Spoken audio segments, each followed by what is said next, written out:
Hey, all right. Thank you so much for joining us tonight. Welcome to Dark Star Magic. I'm Frater Musaeus, or you can call me Duffy. Tonight's presentation will be a little bit different from my usual instructional occultism, but there'll be some of that in here too.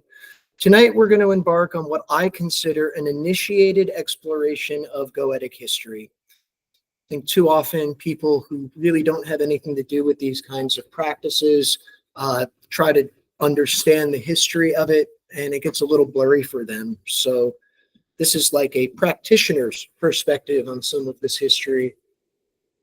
So what we're about to take a deep dive into is the pre-Abrahamic origins of the Goetic demons and the complex traditions that surround them.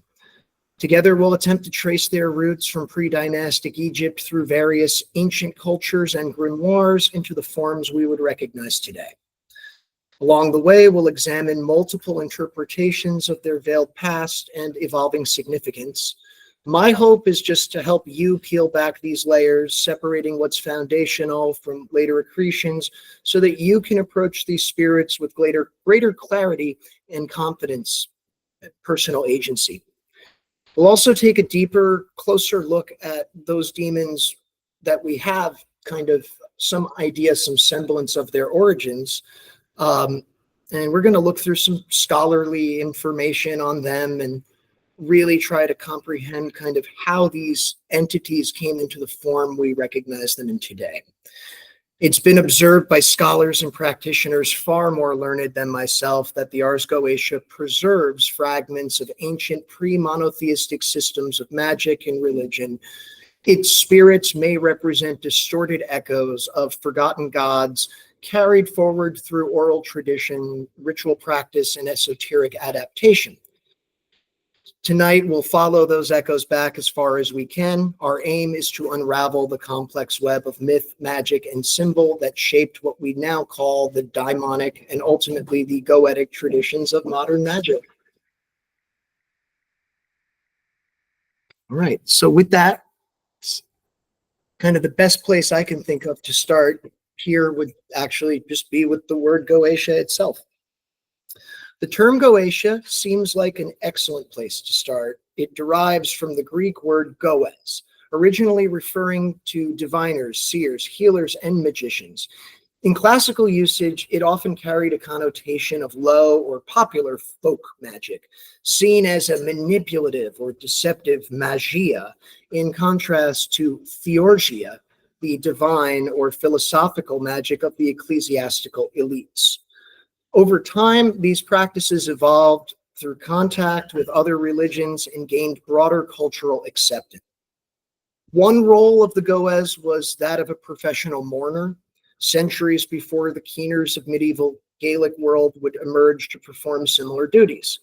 Originating in the Mediterranean by the 5th century BCE, the goes was often hired to perform ritual lamentations, evocations, or necromantic rites at a loved one's funeral or any kind of such ritual.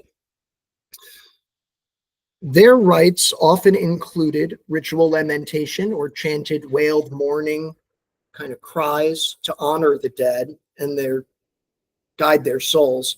This is kind of where the term goes really also partially comes from. It's a reference to those wails. They were known for invocations of the dead, calling forth spirits for divination, for closure, for aid. What are known as catabasis rites or descent or symbolic journeys into the underworld to commune with chthonic powers. They practiced the use of magical implements like lead curse tablets, dolls, or grave goods of other kinds. They left chthonic offerings, libations of milk, honey, wine, or blood, often poured into the earth itself. They were famous for graveside conjurations, spoken spells, or sung incantations delivered at tombs or burial mounds. They were usually hired for binding spells, necromantic magic designed to silence enemies after death, secure love, or control spirits otherwise. They also kind of had a reputation for the theft of corpses to make corpse dust or the use of bones in ritual.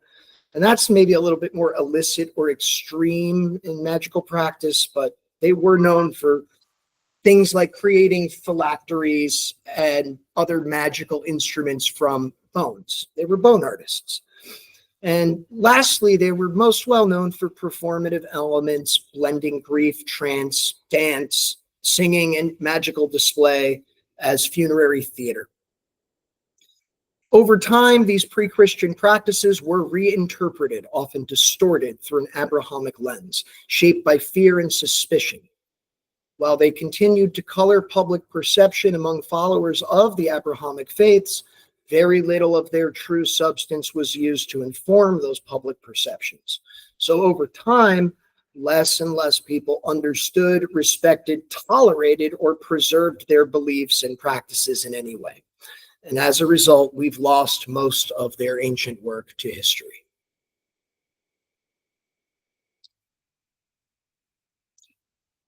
So with the rise of Hellenistic magic, Greek Goetia merged with Egyptian, Chaldean, Yahwist, and Jewish magical traditions.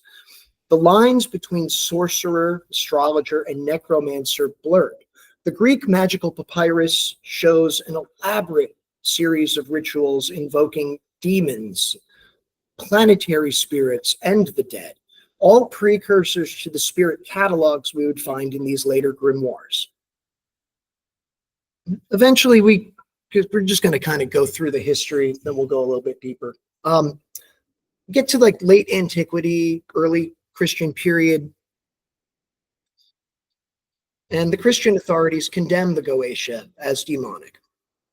This moral framing recast all daemonic magic as satanic, branding the Goez as a sorcerer in league with devils. Many earlier spirits were reinterpreted as fallen angels, infernal beings, and so begins the familiar persecution of the magician and the pagan alike. So we get to the medieval grimoire period here. We start to approach it, and there's this family of grimoires that are really influential, but not very well known to the average public. They are known as the Secrets of Solomon, and they combine a lot of magic with folk magic from around Europe at the time. Like you'll see, if you ever look at this book, there's a wonderful translation of it by Joseph Peterson. It really blends familiar aspects of Goetic and Daemonic magic with essentially cunning folk practices and folk magic of Europe. It also becomes source material for several other grimoires. That is kind of developing around the same time as what's probably the best known book of Solomonic magic, or not even really magic, but more so the lore, and it inspires the first well-known book of magic, this being the Testament of Solomon. And this key transitional text really kind of marks the shift from that PGM kind of Hellenistic world of magic into something more familiar. The Testament of Solomon depicts King Solomon commanding a host of demons, including a group of 36 decanal spirits, to assist with the construction of the temple. It blends Jewish angelology with Greek daemonology and elements of astrological lore.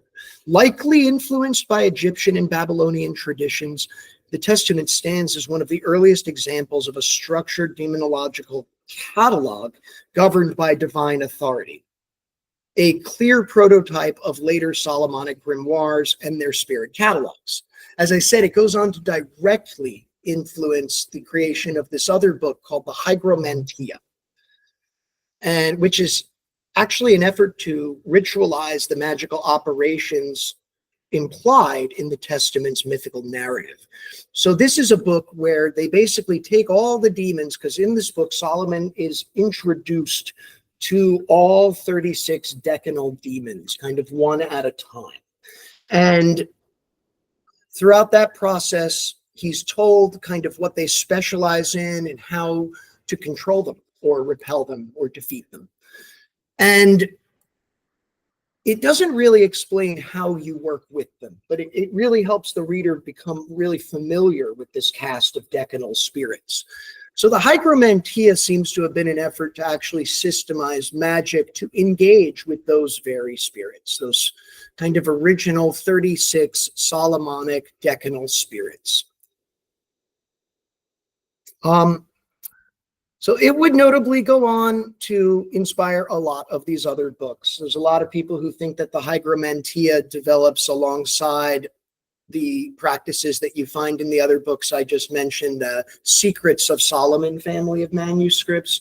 These both kind of stretch back to question mark. We're not really positive exactly when this all was written, but it's somewhere between the 1st and the 5th century.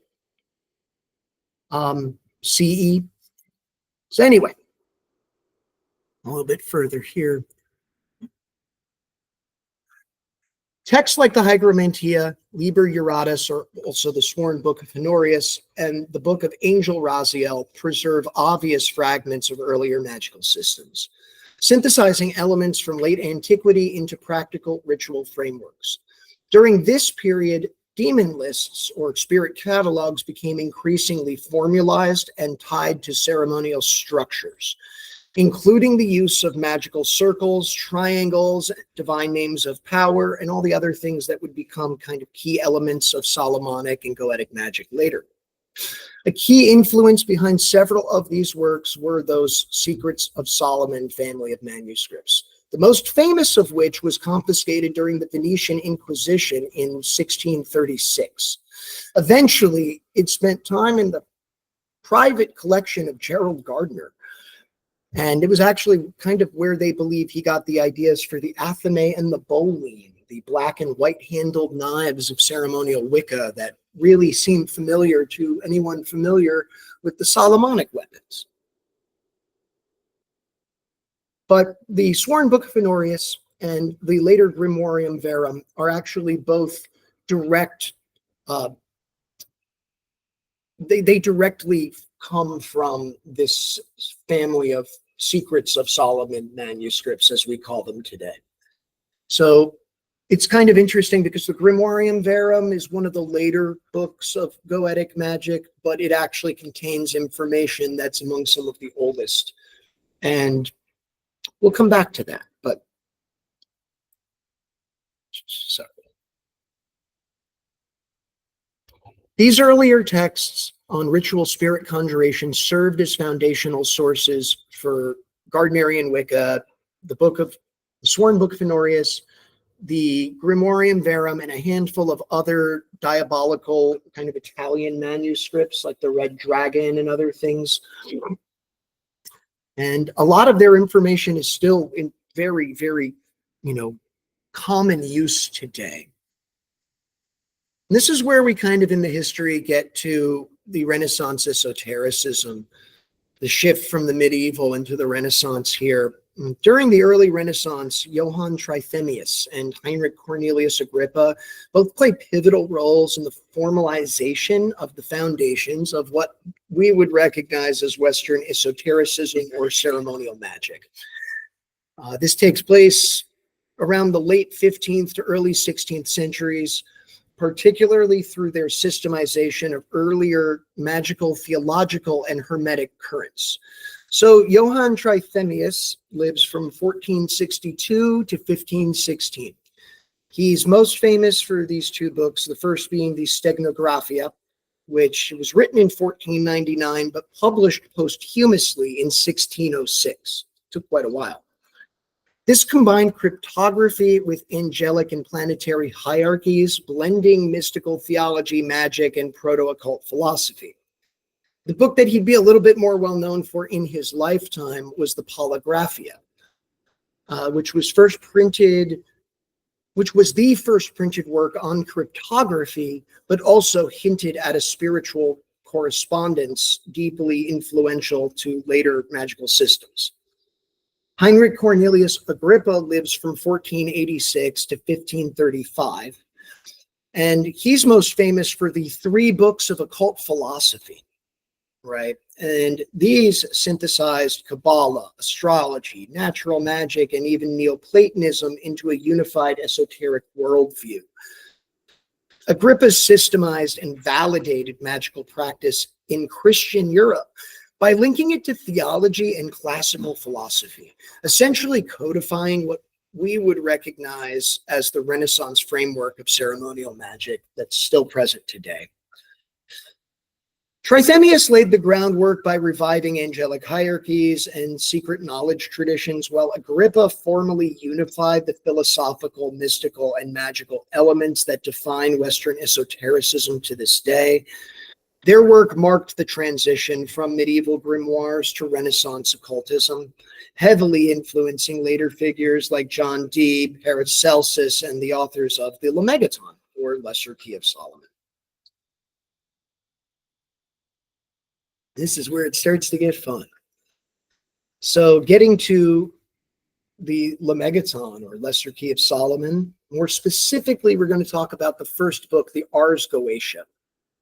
Drawing on the Testament of Solomon, the Hygromantia, and just about every other early grimoire in the Solomonic line, the Ars Goetia, the first book of the Lemegeton, or the Lesser Key of Solomon, curiously systemizes 72 spirits into a complete ceremonial framework for spirit evocation. These spirits were later paired with the 72 angels of the Shemham Farash by Dr. Thomas Rudd, who believed this correspondence was implicit in the tradition's design based on the decanal implications in the work.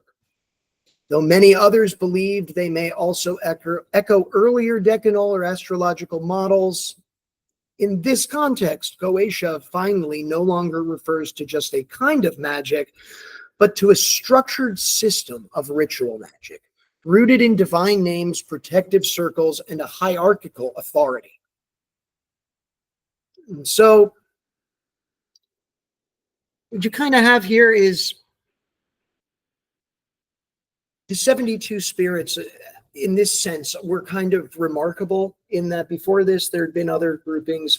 The Pseudomonarchia Daemonum was one of the books kind of cited as an obvious source for the author of the Lemegeton and the Ars Goetia. And that book only had 69 spirits. Other more well-known grimoires tended to have more like 44. And so this 72 number was really just kind of almost out of nowhere, seemingly. But it suited so well that it became the most well-known and recognized book of like Daemonic and Solomonic magic. So this is almost an anomaly. And that brings us to something I wanted to wait till now to actually bring up. Of particular interest to myself and others working within the Goetic tradition today is a little-known cast of liminal entities known as the 72 conspirators of Set. Perhaps the earliest known example of a 72 chthonic spirit structure system centered on the decans. Each was associated with a 10-day period, forming pairs of diurnal and nocturnal forces aligned with the 36 decans. This pairing system closely parallels the structure found in the Ars Goetia today, and it may well represent its deepest mythic foundations. Like I said, I've waited till now to bring them up, but I chose to wait until after we had gone over the rest of that Yanni history, just so you guys would kind of see the significance of this, because whereas that 72 structured system was remarkable for something like the Lesser Key of Solomon or the Lemegeton, Ars Goetia, it was very common in the ancient world. We're going to get deeper into that. There's more than just these 72 conspirators, but they're kind of the earliest utterance of this type of a system that we see. The 72 conspirators were traditionally paired across the 36 decans in precisely the same way as they are in the Ars Goetia, making it all the more extraordinary that something so structurally similar resurfaces in the Lemegeton after being essentially lost for thousands of years. It's not easy to see, and I'm sorry, but there is a copy of this in the class handout. I can share it digitally with everyone in the chat here too, if it's not already up. Oh, perfect. So it's already there. You can zoom in on it there. But this is the Egyptian decanal system, and ancient scholars such as Plutarch referred to the 72 conspirators of Set. But separate from this, there was also a tradition naming the 36 decans in ancient Egypt. It isn't really clear what the relationship is with them and the 72 conspirators of Set. I don't believe that they were necessarily viewed as entities, more so as just names for their constellations. But essentially, they had a religious system that was centered around the god Set, or Sutek. And in pre-dynastic Nakada, or what would later be known as Ombos by the Greeks, but Nupt or Nupti by the Egyptians, was the center of Set's cult. And Egypt is really big. It actually spans both hemispheres. A lot of people don't realize this. And so their priesthood actually had different northern hemisphere and southern hemisphere lunar calendars. And in Ombos or Nupt or Nakada, where this particular cult of Set was rooted most early, as far as we know in history, they went by what would be the southern hemisphere lunar calendar. And their calendar was basically synchronized to the heliacal rising of Sirius every year. And so that's what we have here. This is the decanal structure as it appears in the work of Mog Morgan, who's a reconstructionist and author who's really rebuilt the foundations for understanding this calendar. He has a book called Ancient Egypt Daemonic Calendar, and he explains this in great detail. I really recommend reading it. It's an incredibly fun book. He's got a whole bunch of other ones that connect with it too. But so essentially, the question is, how did this reappear? And these 72 figures appear even cryptically all throughout Egyptian history. This isn't just something that appears in pre-dynastic Egypt around the cult of Set and then it's just kind of gone.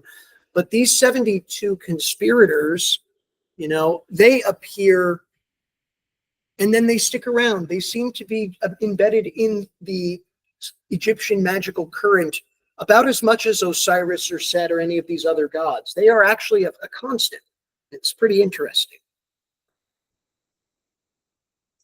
So we find them in the Book of Gates and the pyramid texts, which remarkably occur over completely different epochs of Egyptian history. We're talking thousands of years apart in some cases here from the pre-dynastic era where this was all codified. But internally, even after this kind of fell out of more popular use in Egypt, this calendar was still used by the Egyptian priesthood to calculate dates for lunar festivals and other yearly holidays. The 72 spirits likely functioned as a sort of Setchian wheel of the year. The way it worked was they had their decanal system, and for 10 days, each decan, one at a time, appears alongside the sun as it rises and sets. We believe that is actually the root of where the decanal periods for each of these 72 demons comes from. You find the little 10-day periods in the Ars Goetia. That is essentially their origin. And the most remarkable part about this is if you synchronize the calendar to the heliacal rising of Sirius, they overlap with the decanal periods ascribed to the demons in the Lemegeton. So whether it was intentional or not, this survived well into human history. And it's kind of a mystery. There's a lot of research going on into all of this right now. And it's kind of notable that Solomonic and Goetic magical manuscripts are so plentiful that they are practically their own genre of, literature. They have so many more of these manuscripts that nobody's looked at. We don't know how many more of these books we're in possession of already and just haven't had a chance to like open up and take a look at yet. But it's just a good question. Where did this survive through? And there's a few ideas, but another really good way by which all of this survived was actually by kind of spreading into other cultures. And so striking parallels also exist with the Canaanite religion, where the 70 children of El Elyon, the creator deity, and his consort, the goddess Asherah, were known as the Elohim. That word's familiar. It changes meaning over time, but they surrounded their parents in a divine council. The celestial hierarchy bears a really strong resemblance to both the 72 spirits of the Ars Goetia and the 72 conspirators of Set. The similarity becomes less surprising when you really look at the close geographical and cultural contact. You know, Canaan was right next to Egypt, and it was between Egypt and a lot of other empires like Babylon and the whole Mediterranean world over there. And to the extent that cosmological frameworks, religious offices, and magical systems were essentially shared and syncretized between these two cultures, adapted even across most of the ancient Near East of the time. And in later Abrahamic tradition, these Canaanite deities were recast as fallen angels or demons, figures chained or cast down from heaven for defying Yahweh. And this mirrors in the Egyptian story of Osiris. These 72 help murder Osiris, and for their crimes, they are sentenced to be chained to the firmament. And the way that I think we conceive of this now is that they were chained in pairs to each decan. And so as they came around throughout the year, it was a wheel of the year thing that the Egyptians used, at least in the cult of Set. And there's a lot of remarkable parallels between these deities as well. So that's actually kind of the next thing I really wanted to take a look at here. But there's remarkable parallels, even though the real difference here is that El Elyon and Asherah are kind of counted within the 72, whereas Set is external to it, right? But here, looking at them kind of comparatively, they're both storm deities. Yahweh originally associated with storms, thunder, and wilderness. Early worship linked him to desert regions like Edom and Seir. And Set or Sutek was a god of storms, deserts, and chaos, associated with arid lands beyond the Nile Valley, like Nubia, Syria, etc. They were both warrior or destroyer gods in certain ways. Yahweh was called a man of war in Exodus 15:3. He leads armies, annihilates cities, demands loyalty through his destruction. Set is the slayer of Osiris, protector of Ra against Apep still later in the underworld, often invoked in battle and destructive force. They both had outsider status, at least a little bit, for a time. Yahweh is thought to have been originally a tribal deity for the Midianites and the Kenites, but eventually is adopted into the Canaanite pantheon. Well, Set or Sutek is seen as an outsider or an other among even the Egyptian gods. He's ambiguous, feared, but also revered, but eventually demonized. They're both associated with rebellion or sovereignty by force, right? So Yahweh overthrows these Canaanite gods like Baal and El and Mot and Yam. The story of him conquering death, in the Bible is an adaptation of an older Canaanite story where he wrestles the god of death. But there was also tendencies towards like henotheistic worship of favoring these gods over the others within their cults, or monolatristic kind of modes of worship. And later, Set is actually even revered by a group known as the Hyksos, who kind of overthrow a whole county of ancient Egypt for, I think it was like 20 or 30 years. It was actually pretty substantial. So they're both kind of connected to foreigners, possibly Yahweh, possibly introduced by those outsiders, and Set definitely, even in his earliest myth, his earliest consort before he's paired with the goddess Nephthys. In the Osiris myth, he was paired with this woman, Aso, a human woman who was the queen of Ethiopia. And so they're demonized, or they change over time. Yahweh becomes the one true God. Set is essentially demonized in late Egyptian religion as an archetype of evil, chaos, and foreignness. They're both linked to wilderness. Like I said, Yahweh appears in thunder and flame on Mount Sinai, and Sutekh is associated with these thunderous regions of the desert, these arid, unhospitable places. And I mentioned the Hyksos. So another notable detail is that the Egyptians appear to have been aware of Yahweh. They referred to him in sources as Yahu sometimes, but within his original Canaanite or Edomite context. Like I said, they were neighbors. They were really familiar. There was a lot of syncretic magic kind of done between people who even had like dual citizenship. I mean, it was a region they regularly traded with. They were right next to each other.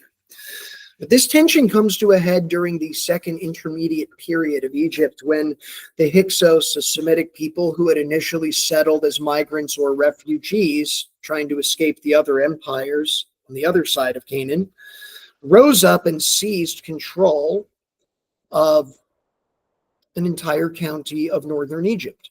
They established their capital at Avaris, where they venerated an Egyptian deity as a stand-in for their own desert storm god. They chose Set or Sutekh as their pharaonic chief, aligning him with their own traditions. And this is actually also kind of notable because, like I said, Set was already associated with foreigners, but he was also the god that oversaw the periods of Egyptian of time in Egypt where the pharaoh was not on the throne. So between pharaohs, things like that, you had Set, who was thought of as the pharaonic god of that time period.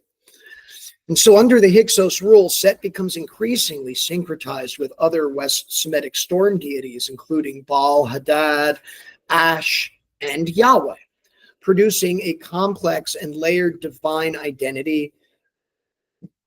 According to even some accounts, the Hyksos dressed the statue of Sutekh in their Egyptian temples to reflect this fusion, merging Egyptian and Levantine attributes, and in doing so, they elevated Set to the role of a supreme deity, even among the Egyptian gods, at least at that time, in that part of the kingdom, further amplifying his prominence, but also his later controversy. So this elevation contributes to Set's eventual demonization.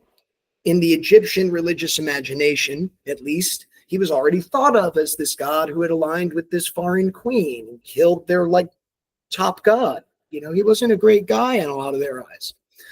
But particularly after what's known as the Hyksos expulsion, when native Egyptian rulers reassert control and drive the Hyksos out of the Delta. There's some scholars today who even argue that this might be like a inspiration for the later Exodus myth, but there's a lot of contention around that. But from an Egyptian perspective, it was definitely an expulsion of foreign rulers who had usurped their kingdom and the liberation of their people, not of slaves.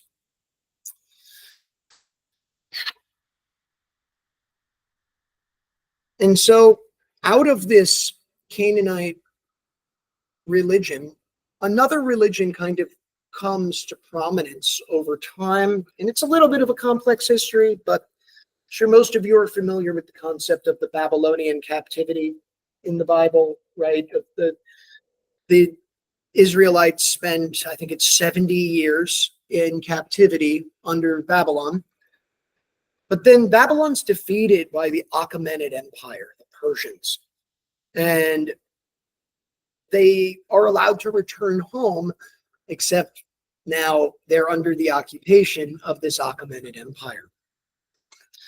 And all of this converges with the influence of the Persian Avestan, or what we would think of as Proto-Zoroastrianism, their religious ideas on the development of what we consider early Yahwism. This is really before the formation of the Abrahamic religions. In fact, Yahwism is a non-biblical religion. They don't seem to have any knowledge of biblical characters or biblical books or narratives at all. You find a lot of their stuff in the PGM, and they contributed greatly to the that whole period of magic in the Greek world, Hellenic period. It really converged multiple religions together. But during the Achaemenid occupation of Israel, following the Babylonian exile, the returning priestly elite encountered Persian imperial religion, which emphasized strict cosmic dualism, moral order, or what they call Asha, and the supremacy of a singular high deity, in that case, Ahura Mazda. These concepts had a profound impact on the evolving theology of Yahweh, contributing to the transformation of the Israelite religion into a more abstract, transcendent, and exclusive monotheism. So it's notable that the Avestan or Zoroastrian religion can be seen as a moral and theological inversion of the Vedic religion. A lot of people aren't aware of this, but from, I guess they were across the waters from one another. There's a lot of theory that that was kind of a political response. I don't really know the full context, but essentially the Vedas revered this group of deities known as the Devas. This is where we even get the word deus in Greek today from. And they were the benevolent gods. This is Indra, Mitra, Varuna. Well, the Asuras are often the adversarial group of deities in this context. But in the Avesta, this is flipped. The Ahuras, or Ashuras, same root word, are the holy beings, with Ahura Mazda being the head of the Ahuras, becoming the supreme deity, while the Devas are now demonic, deceitful entities aligned with falsehood, or what they call drush. The inversion reflects Zoroaster's reform of earlier Indo-Iranian polytheism into a dualistic moral religion, dividing the cosmos between truth, Asha, and lie, drush, where gods of the old pantheon became demons if they did not align with Asha. So in essence, Zoroastrianism moralized the religions of the Levant at least a little bit and polarized the older Indo-Iranian pantheon, transforming deities that were once shared or at least morally neutral in the Vedic worldview into agents of evil in the Avestan system. The Devas, once honored in the Vedic religion, became demonic Devas in Zoroastrianism, aligned with deception, and opposed the divine order upheld by Ahura Mazda and the Ahuras. This theological inversion likely influenced later demonological systems, particularly those that emerged during and after the Persian imperial contact with the Levant. In fact, several of the familiar 72 spirits found in the Goetic catalogs bear names, functions, or titles that echo ancient Iranian entities, suggesting that elements of Avestan cosmology may have survived in a veiled form, later recast as demons in the Solomonic grimoire traditions.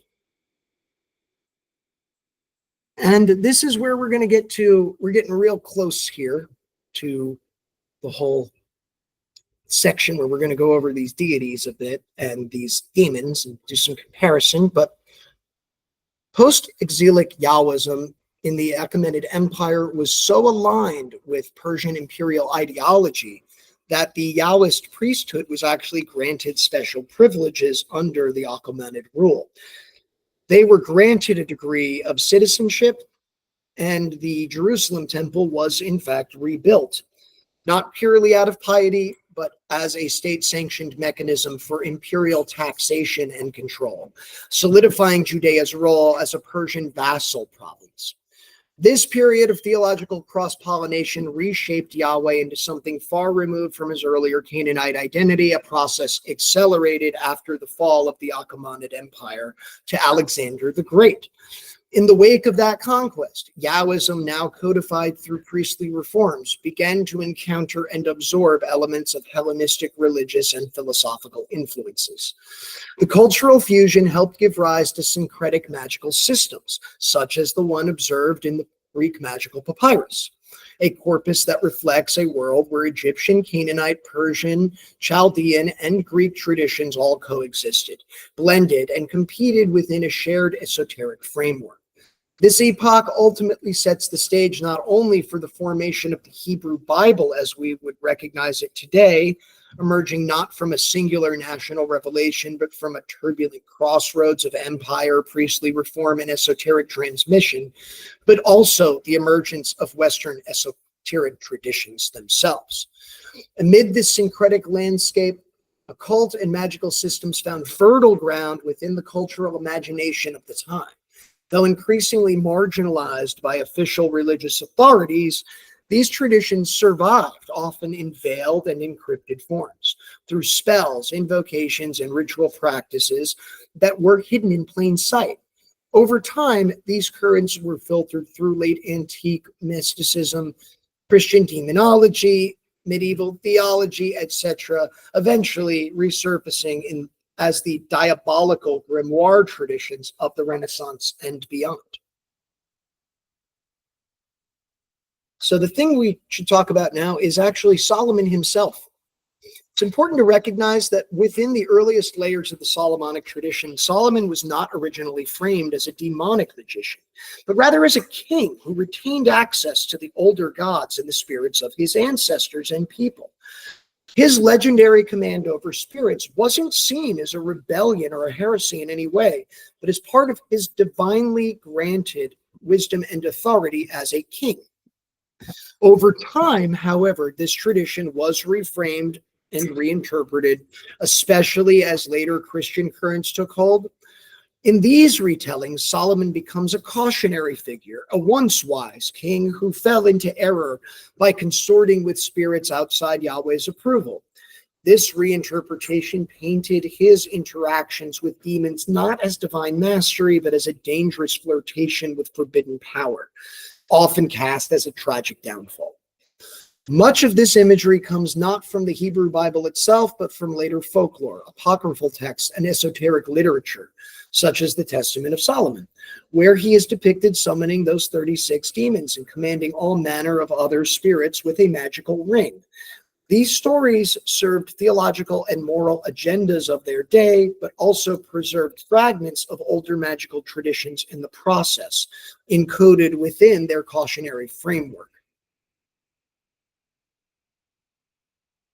So understanding Solomon as an evolving myth, especially his ambiguous role as both a servant of God and a master of spirits, helps us better contextualize the Goetic tradition as a whole. It reveals a system deeply rooted in cultural memory, religious syncretism, and mythic reinterpretation. Not merely a catalog of demons and a bunch of silly, dusty old rituals, but a survival of something much, much older and more significant. Solomon was a very, very revered magician in all of these accounts. And so this is where I need to responsibly mention that what's about to follow is basically my personal belief. But as a practitioner, like I've said, there's some things that I just don't think that the scholastic academic world has gotten completely right. It often feels as though these spirits intentionally reemerged, as if their tradition was not entirely lost, but rather rediscovered or even quietly preserved by some unknown group or hidden source. These spirits do like to reveal themselves slowly to those with the time to work with them. That's at least in my experience. My personal theory is that this revival came through direct contact and practice, that someone at some point worked directly with these spirits and simply recorded what they revealed, and then systemized it. In fact, much of what I'm going to present tonight was verified information that came to me in precisely the same way. I work with what's called a peridros daimon in my practices, and this is it means literally one who sits beside. You can select a demon who's going to basically be your guide and your introduction to other spirits, much like in the Testament of Solomon. The first demon comes and he introduces Solomon to all the other ones. And my peridros would actually kind of guide me, nudging me towards specific books, texts, prompting me to search for particular details. And I was amazed that those trails usually led to scholarly sources that actually supported the claims they were making. We'll come back to that, but I did want to mention it. Staying on track here with one topic at a time, most notably, Mog Morgan has also written extensively about a lot of that.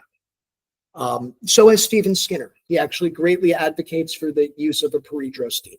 So really recommend looking into that if that's something you're open to doing in your practice. So returning quickly to that Aso, this queen of Ethiopia in the Osiris myth. You know, this is another really compelling link to pre-dynastic Seshian magic and King Solomon, right? King Solomon famously also had an Ethiopian queen as a consort. This would be Bathsheba, or the Queen of Sheba, who is linked with founding Ethiopia's Solomonic dynasty even today. It's important to note that although different versions of the Osiris myth exist and details can vary, the involvement of Set, the 72 conspirators, and a queen of Ethiopia, sometimes referred to as Asu, is the plot. In a plot to kill Osiris is a common element. So that was always part of the story. Plutarch is most famous for covering it in great detail in the ancient world. And I know that Oxford has a whole online section dedicated to his writings about the Osiris mythology. I think that's really a great read. I've had a lot of fun reading through it in my research. But anyway, taken together, these connections suggest that Solomon may, at least in part, be a mythical reinterpretation of Set, and that Solomonic magic likely represents a veiled continuation of the ancient cult of Set, reformed through biblical and later diabolical lenses. And I'm not the only one who seems to think that. A lot of people really seem to agree with me on a lot of this stuff. There's a lot of talk, a whole community of, we called the Companions of Set, you could find on Facebook. It's a fun place to hang out.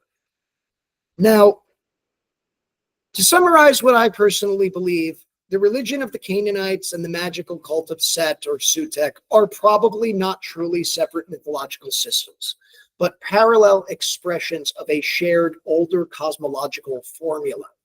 Both traditions preserve in different modes a 72-fold schema of astral agents aligned to the lunar decans.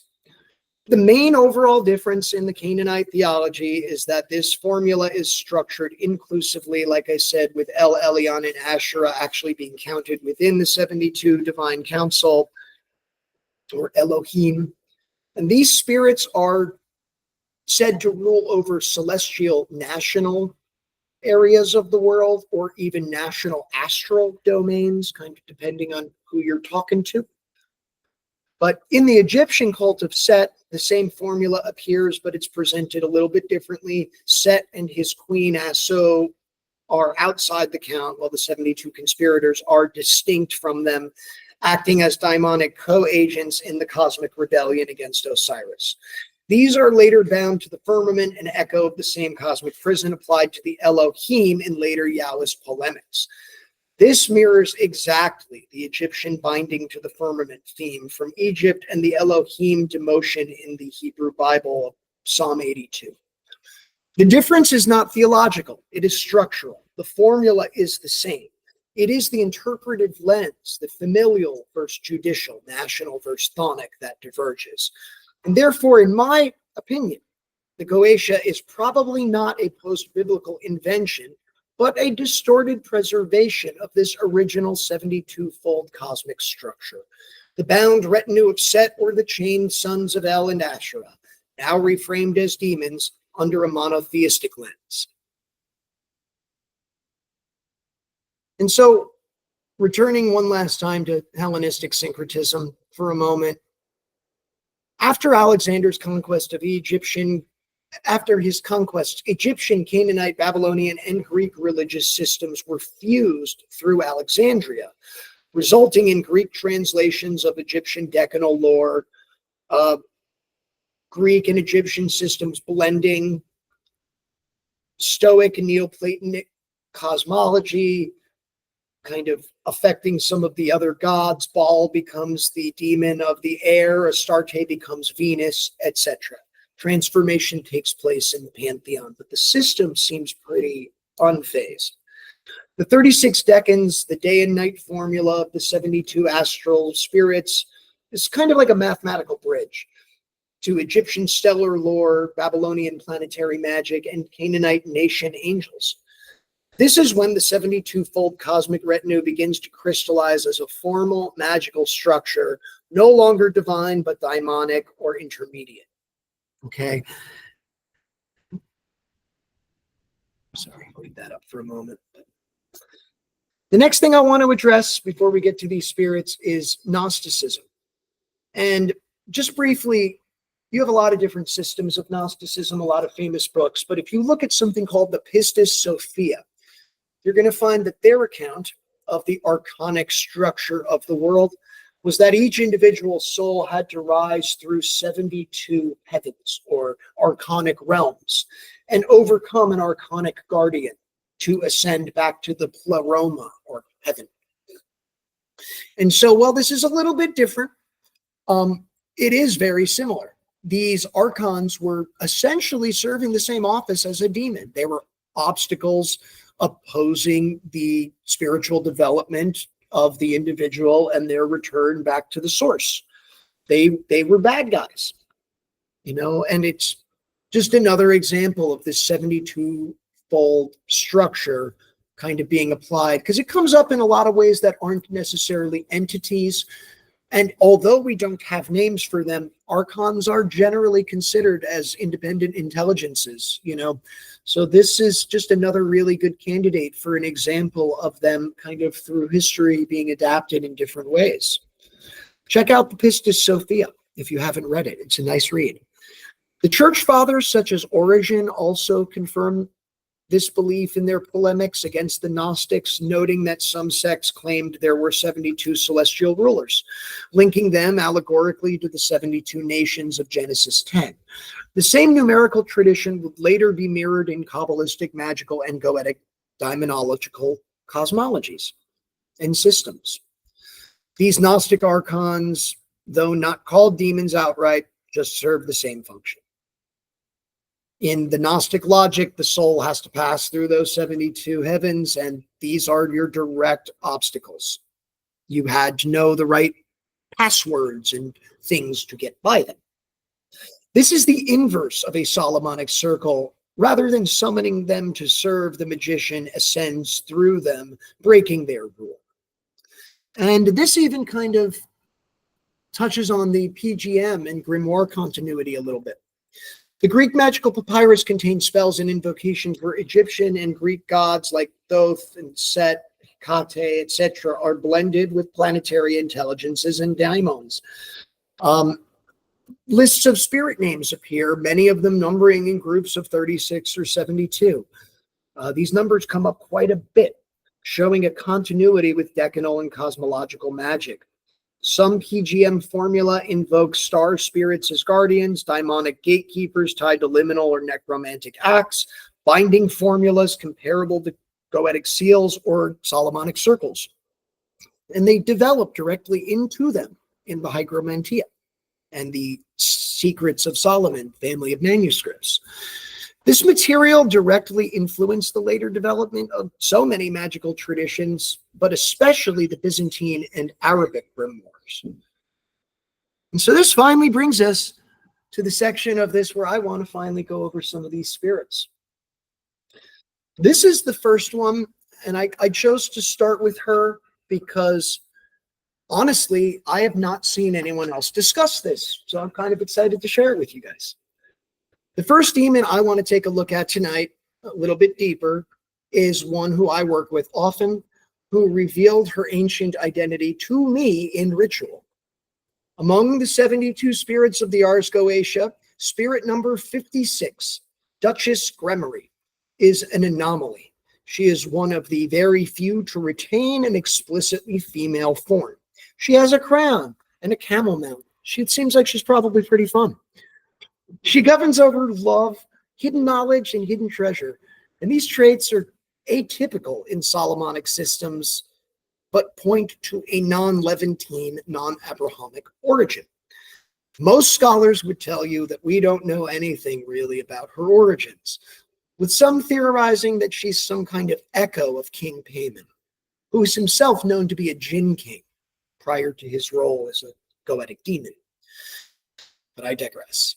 I guess they are at a bit of a disadvantage, being that most of these academics just don't make contact with these spirits themselves. When I asked Gremory, she eagerly explained that her original name was actually Momai. And I initially wrote this off. I thought this sounded a bit too much like mommy. It seemed like a little too subconscious that the female demon would say her name is something real similar to mommy. And I just wrote it off. I didn't think anything of it. But when I looked it up, I was confronted with this. On the left is a traditional depiction of Gremory, sometimes known as Gamory. And on the right is Momai, or Momai Ma.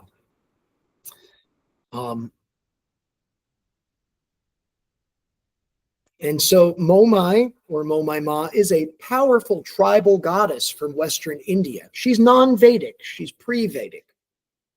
Dravidian, I believe. Originally venerated by the Rabari people, according to my research, particularly the Sarathia group, Momai is still worshipped today as a Kul Devi or clan goddess by warrior lineages of Kutch, including the, I'm going to butcher these names and I'm sorry, but the Jadeja, Parmar, and Sodha. Her main temple is located in Momai Mora near Rapar, where a major festival is held during Navratri. Though later integrated into broader Hinduism as an aspect of Dashama, she remains distinctly and closely associated with the goddess Ashapura. This is a prime example of how indigenous deities were later demonized by emerging Abrahamic systems. It also illustrates how spiritual traits can migrate, either through direct assimilation or projection. And I guess I'll mention that in some readings, people like to see them as being one and the same spirit, right? There's other people who are more of the opinion that these demons had the traits of these foreign gods kind of painted onto them later. Some people would argue that she's just absorbed many of the attributes and functions from Momai, but through centuries of cultural layering, either way, these really do appear to be the same entity in many regards. So the next one I wanted to go over is Asmodeus. And Asmodeus is known to have originated in the Zoroastrian or Avestan religion, right? He's another spirit with roots in a pantheon that isn't Abrahamic, and one of the most prominent demons in Western occultism. Asmodeus originates from the Avestan figure Ashma. I'm butchering these names, and I'm so sorry. Or Ashma, an ancient Zoroastrian spirit of wrath and chaos in the Avestan texts. Ashma Deva, literally wrath demon, serves the evil spirit Angramanyu, Araman, and completely opposes Asha. Angramanyu or Araman is kind of their devil. He's the opposing deity of the Devas to Ahura Mazda. He's depicted as a force of violence, frenzy, and ritual disruption, wielding a bloodied mace and standing in direct opposition to Sreyosha, the spirit of divine obedience and order. His role was not just destructive, but also moral and cosmological, embodying the breakdown of sacred structures through rage, lust, and chaos. Let's take a look at him. I couldn't find a depiction of Ashma, but this is how Asmodeus is usually depicted from the Goetia. And during the Achaemenid Persian Empire, Jewish communities, particularly those returning from the Babylonian exile, came into contact with the Zoroastrian theology. In this cross-cultural exchange, Ashma was absorbed into Jewish demonological cosmology as Ashmedash or Ashmedai, appearing in texts like the Book of Tobit and the Talmud, where he retains traits of wrath, lust, and subversive cunning. Later, in Christian and occult traditions, he evolved into Asmodeus, the powerful infernal king of hell in the Ars Goetia. He is listed as number 32, a great king who governs over 72 legions. Wonder why that number comes up again and again. And who teaches geometry, astronomy, and helps discover hidden treasures. Even in this intellectual role, the shadow of his Avestan origin remains. Asmodeus remains wrathful, prideful, cunning, and associated with lust and disruption, embodying the enduring legacy of Ashma across cultures and centuries. Now, some of these spirits encode a combination of rich traditions layered and blended together. In fact, a lot of them do, when you look through that sheet I gave you. And they preserve something beyond even just one spirit. Murmur is described as a great duke and an earl who appears with two, sometimes three, not usually, sometimes three, trumpeting heralds or ministers. He teaches philosophy, liberal arts, and necromancy, though often framed as in a European context. Murmur's name, form, and function suggest older Near Eastern origins, particularly Iranian, Persian, and Arabic funerary currents involving death spirits and psychopomps. So, in Iranian funerary cults, psychopompic figures, spectral warriors, and liminal messengers guided the souls between worlds. These early traditions typically featured paired heralds of death, often trumpet-bearing, stationed at the threshold of the underworld, an image echoed in Murmur's two trumpeting ministers who precede him. While Zoroastrianism later suppressed necromantic rites, fragments of older beliefs persisted in figures like Astovidatu, which means bone divider. He was the demon of death who seizes the soul after death. And also the Fravashis. This is a Fravashi. The Fravashis were enthroned as riders on winged mounts. They were ancestral spectral spirits, come usually for beneficial reasons. And they're really reflected in Murmur's depiction of having a winged griffin or vulture mount. He's kind of a noble soldier. You know, this is like an ancestral warrior spirit. I don't think a lot of people have ever really considered the comparison to him in a Fravashi, but it's something I always thought was almost obvious. One especially important figure in this context is actually the character Sreyosha, who we mentioned earlier, the Zoroastrian psychopomp who guards the Shinvat Bridge, or the threshold between the worlds of the living and the dead. Sreyosha is both an angelic protector and a terrifying enforcer of divine order. He listens to prayers, guides souls after death, and instructs both mortals and spirits in spiritual disciplines.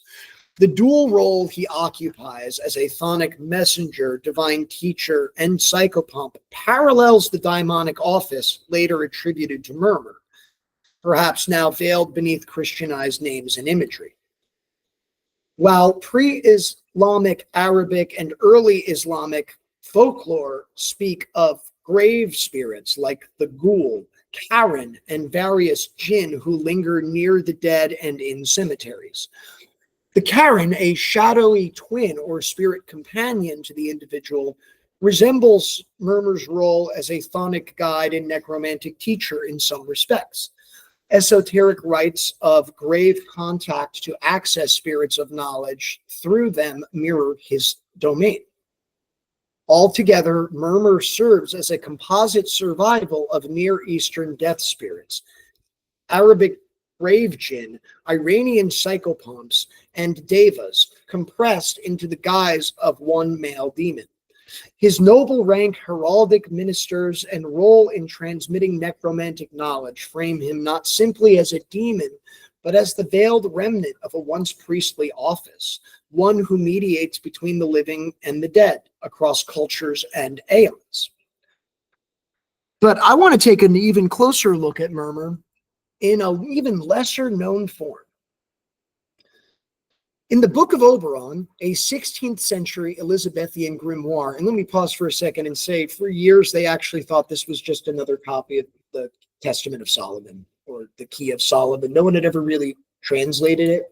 And when they did, they discovered it was an entirely separate system of magic, all of its own. So this is what I mean when I say we don't even really know what we have in these manuscripts and that more of them are being translated all the time.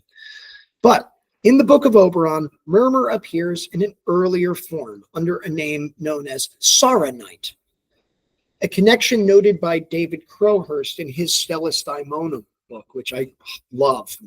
Got a lot of great information out of for even this class. While Murmur is depicted as a composite deity in the as a composite demon in the Goetia, right, with aspects of all of what we just talked about, Saronite is described as a donkey with the face of a woman wearing a ducal crown. And this composite image has striking parallels to Al-Barak, the celestial mount who bore the prophet Muhammad on his mirage, the ascent journey through the seven heavens. Al-Barak, who's given to Muhammad by Gabriel, I believe, has the body of a mule, the crowned face of a woman, and a role as a guide between worlds, literally carrying the prophet. And this reflects an earlier Arabic psychopomp tradition. It's mostly lost today. That's what Al-Barak looks like. And it's remarkably similar to other deities. But the name Saronite also echoes the Vedic goddess Saranyu, who fled her husband, the sun god Surya, by transforming into a mare. In that form, she bore what are known as the Ashvin twins, two horse-headed divine healers associated with twilight and the guidance of souls. The shared equine imagery of Saronite, Al-Barak, and Saranyu suggests a deeper archetypical current, one that binds feminine, bestial, and psychopompic forms to transgression, passage, and necromantic mediation, remnants of a much older tradition, we believe today. This is a bad depiction, but it's supposed to be Saronite as opposed to, Barak, Saranyu.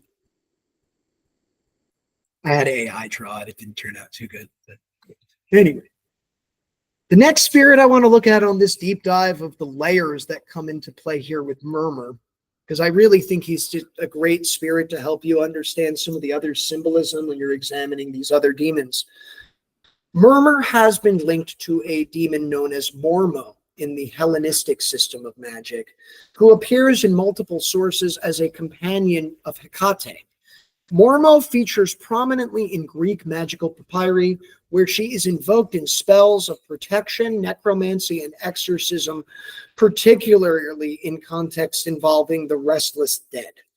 She belongs to a class of chthonic spirits associated with madness, ghost command, and threshold spaces, and is often grouped with Lamia and Empusa as a type of demon known as a Mormolice or Mormoliceum. These were thought of as vampiric feminine demons, but some sources even suggest Mormo and Hecate birthed the Impusa together, implying a kind of daimonic lineage and hinting at a veiled or unspoken consort dynamic within their companionship. This framework, a female spirit aligned with death, hidden power, and chthonic influence, closely mirrors the role later assigned to Murmur, though now recast as a male and the son of Hecate, at least in later accounts.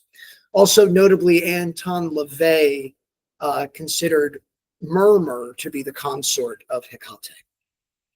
So it's a lot of connection there. And I think there's obviously more to all of this, but what changes under Christian demonology here is not the function, but the framing. Mormo becomes Murmur.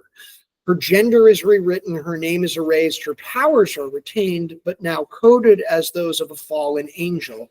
The daimonic role survives, but only after being reconstructed to fit a patriarchal and theological agenda. And I'm going to go even deeper, because there's something else that I think is kind of remarkable I haven't seen anyone else discuss. So, in a lesser-known internal tradition surrounding Murmur, who is my Peridros spirit, there's the use of this necromantic lamp dedicated to their magic. You light it to bring forth the spirits of the dead. Murmur is associated with being the same entity as Duke Sirach in the Secrets of Solomon and Grimorium Verum.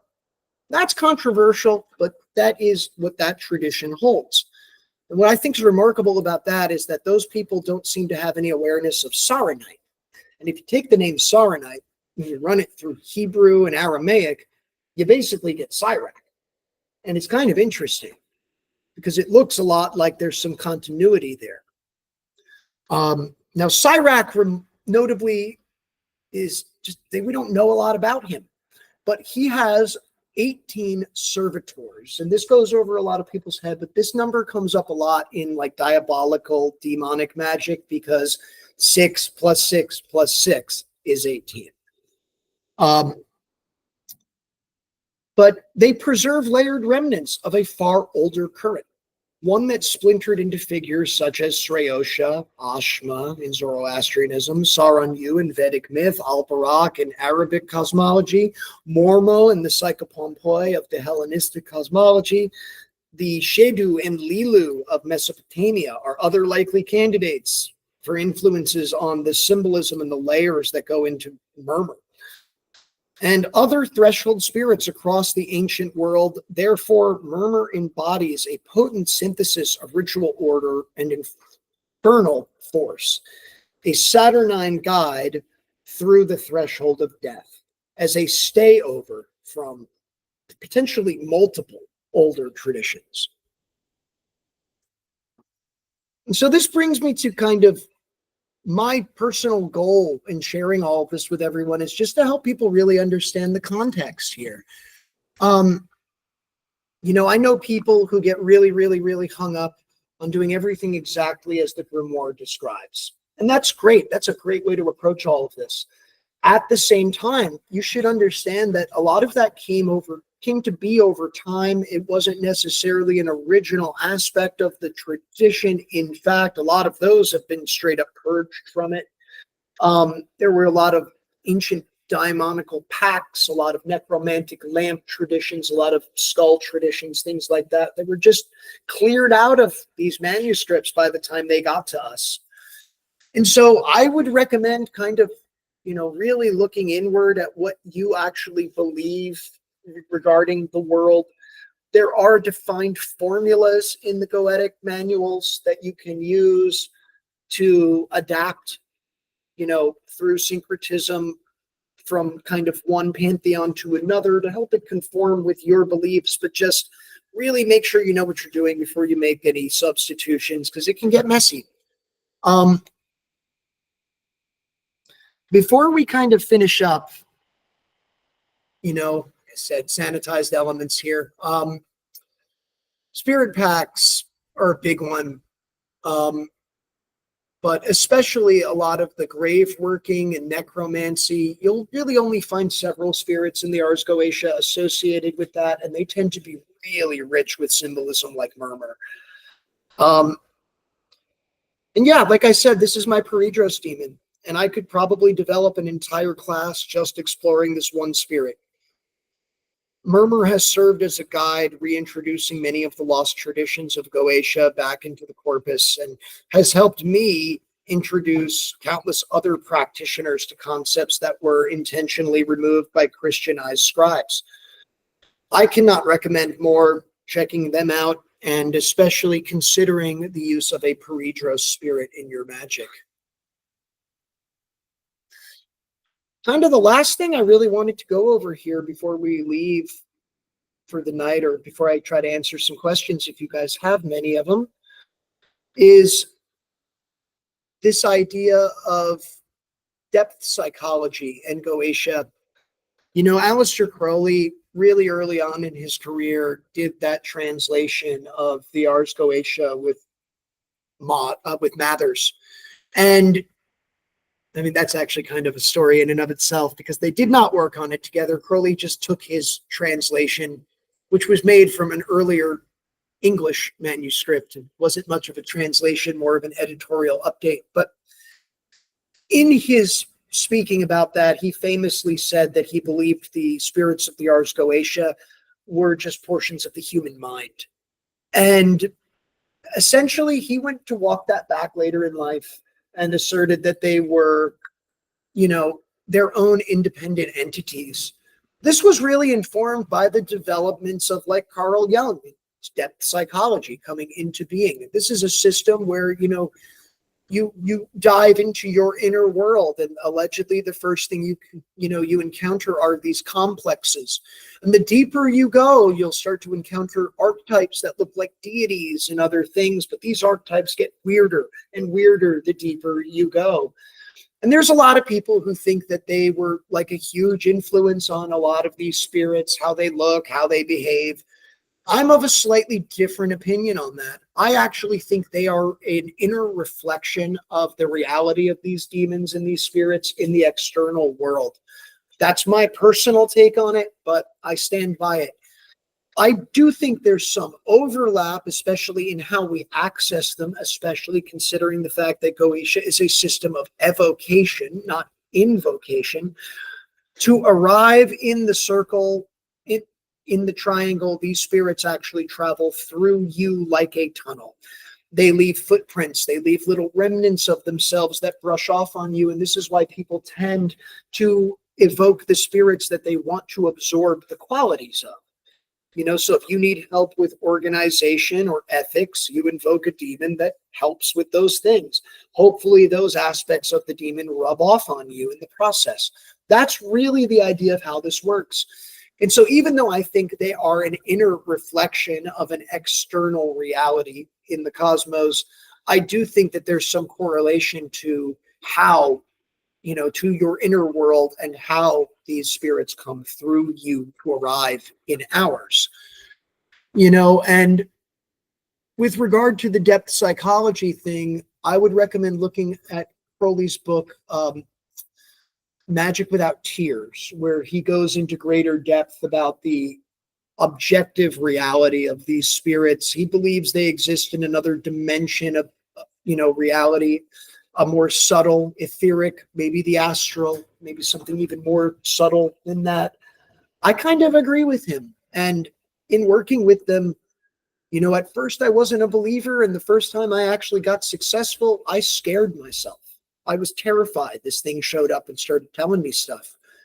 I wasn't prepared for that. It really was pretty off-putting at first. But the more I worked with them, the more I began to actually see that they were just nudging me towards self-improvement. And in reality, I guess I'm trying to teach these whole series of classes to try to help combat a lot of superstition. You know, whether these are objectively external, real entities, or just kind of portions of yourself, that's entirely up to every individual to decide for themselves through their direct experience in working with them. But the whole point of doing it is to help you get to know yourself better, to help you improve yourself, your life.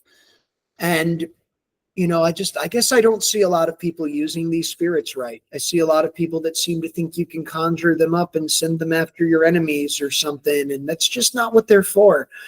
In fact, I saw a really great meme the other day that showed kind of what people expect, and it was like a fiery hellscape with a demon in the middle, and then it was like the reality of Goetic evocation, and it was a little spirit that was like, do you want to learn about the solar system?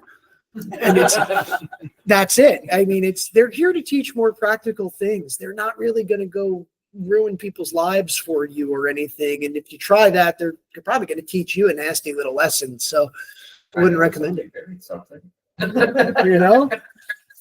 But yeah, I mean, there was a lot of depth psychology that was just kind of coming into being around the time that this system of magic sort of reemerged in English traditions. And that really colored a lot of those words by Crowley, but he walked that back totally. And even I once believed that depth psychology was a lot more important to this than I think it is today. Like I said, he changed his opinion on this, and this all comes through just his years of actually working with them. When he said that originally, he was a well-read guy, but he hadn't had a lot of experience yet doing any of this stuff. Once he got to actually doing it, he famously became possessed at various points and has all kinds of adventures out there with these spirits. And that kind of leads me to my conclusion tonight, which I'm going to end with this wonderful quote from Lon Milo Duquette, which just kind of implies that it doesn't really matter how you look at it, whether you think of them as portions of your own mind or aspects of a divine intelligence or external beings. Perhaps the reality is all of the above, and you just don't know how big your head really is. With that, does anybody have any questions or anything you'd like me to go into a little bit more detail about or clarify for you? That was a lot of information. Thanks.